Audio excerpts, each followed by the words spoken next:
கோவையில் வணிக ரீதியான சிலிண்டர்களுக்கு கடும் தட்டுப்பாடு ஏற்பட்டுள்ளதால் முக்கிய உணவு வகைகளை மட்டும் தயாரிக்கும் நிலைக்கு உணவகங்கள் தள்ளப்பட்டுள்ளன. கூடுதல் விவரங்களை வழங்குகிறார் செய்தியாளர் நேசராஜ். வணக்கம். சென்னை, மதுரையை தொடர்ந்து தற்போது கோவையிலும் வணிக ரீதியான சிலிண்டர்களுக்கு கடும் தட்டுப்பாடு ஏற்பட்டுள்ளது. இது குறித்தான விவரங்களை நீங்க சொல்லலாம். வணக்கம். கோவையில் சைவ அசைவ உணவு வகைகள் ஓட்டல்கள் அதிக அளவு உள்ளன. இங்கு தமிழ்நாடு, கேரளா, ஆந்திரா உள்ளிட்ட உணவு வகைகளும் வழங்கப்பட்டு வருகின்றன. இந்த நிலையில் இஸ்ரேல், அமெரிக்கா, ஈரான் மீது போர் தொடுக்கப்பட்டுள்ளது. இதன் காரணமாக உலக அளவில் பொருளாதார பாதிப்பு உண்டாக்கி வருகிறது. இதன் ஒரு பகுதியாக கோவையில் உள்ள ஓட்டல்களில் எல்பிஜி எரிவாயு உருளை சிக்கல்கள் சந்தித்து வருகின்றன.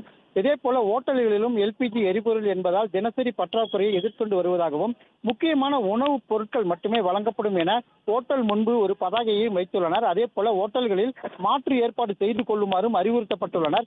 திடீரென இந்த அறிவிப்பால் ஓட்டல்கள் மூடும் அபாயம் உள்ளதாக ஓட்டல் உரிமையாளர்கள் தெரிவித்துள்ளனர். அதே போல 50 சிலிண்டர் வந்து கொண்டிருந்தது. ஆனால் தற்பொழுது 25 சிலிண்டர் மட்டுமே வருகிறது. ஆகையால் நாங்கள் பல்வேறு பாதிப்புகளை சந்தித்து வருவதாகவும் ஓட்டல் உரிமையாளர்கள் தெரிவித்துள்ளனர். அதே போல எலக்ட்ரிக் ஸ்டவ் செய்ய முடியாது, விறகு அடுப்பும் ஏற்படுத்த முடியாது என தெரிவித்துள்ளனர். எங்களுக்கு எங்க ஹோட்டல் அசோசியேஷன்ல 262 மெம்பர்ஸ் இருக்காங்க. எல்லாருமே மேக்சிமம் இன்னைக்கு எரிவாயுவை பயன்படுத்தி தான் நாங்கள் குக்கிங் எல்லாம் பண்ணிட்டு இருக்கோம். இப்போ திடீர்னு ஒரு 3-4 டேஸாகவே ஷார்ட்டேஜ் இருக்குது சிலிண்டர்ஸ்.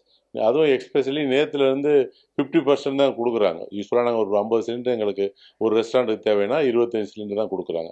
அப்போ அதை மேனேஜ் பண்ணுறது ரொம்ப கஷ்டமாக இருக்குது. ஸோ நாங்கள் இப்போ எங்களுடைய மெனுவை ரெஸ்ட்ரிக்ட் பண்ணியிருக்கோம், குறைச்சிருக்கோம். அதே மாதிரி பீக் ஹவர்ஸ், நான் பீக் ஹவர்ஸில் கொஞ்சம் மெனு மறுபடியும் இன்னும் கூட டைட் பண்ணியிருக்கோம். பட் மாற்று ஏற்பாடு பண்ண சொல்லி கவர்மெண்ட் சொல்லுது. மாற்று ஏற்பாடு பண்ணுறதுக்கு கார்பரேஷன் மீட்டில் ரொம்ப கஷ்டம். ஏன்னா ஃபயர் ரூட்டு தான் அடுத்து ஆல்டர்னேஷன். ஃபயர் ரூட் போடுற அளவுக்கு இன்றைக்கி இட வசதி எந்த ரெஸ்டாரண்ட்லையும் கோயம்புத்தூர் கார்பரேஷன் லிமிட்டில் இருக்காது. அவுட்ரு சைடில் வேணுமோ அதுக்கு வாய்ப்பு இருக்குது. இது பிஸ்னஸை ரொம்ப பாதிக்கும். ஏன்னா வீட்டு உபயோகம் மட்டும் கொடுக்குறாங்க. பட் ஹோட்டலில் சாப்பிட்றவங்களும் பேச்சுலர்ஸு, எமர்ஜென்சியாக ட்ராவலுக்கு வரவங்க, ஹாஸ்பிட்டலுக்கு வரவங்க, லாட்ஜில் இருக்கவங்க, இந்த மாதிரி டூரிஸ்ட் எல்லாமே ஹோட்டல் நம்பி தான் இருக்காங்க. அவங்களுமே ரொம்ப எசென்சியல்.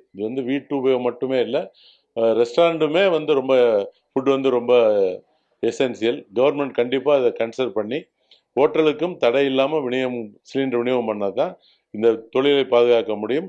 நாங்களும் பப்ளிக்கு சர்வீஸ். பிளே ஸ்டோர் மற்றும் ஆப் ஸ்டோரில் இருந்து பாலிமர் செயலியை QR கோடு மூலம் பதிவிறக்கம் செய்யுங்கள். செய்திகளை உடனுக்குடன் பெறுங்கள்.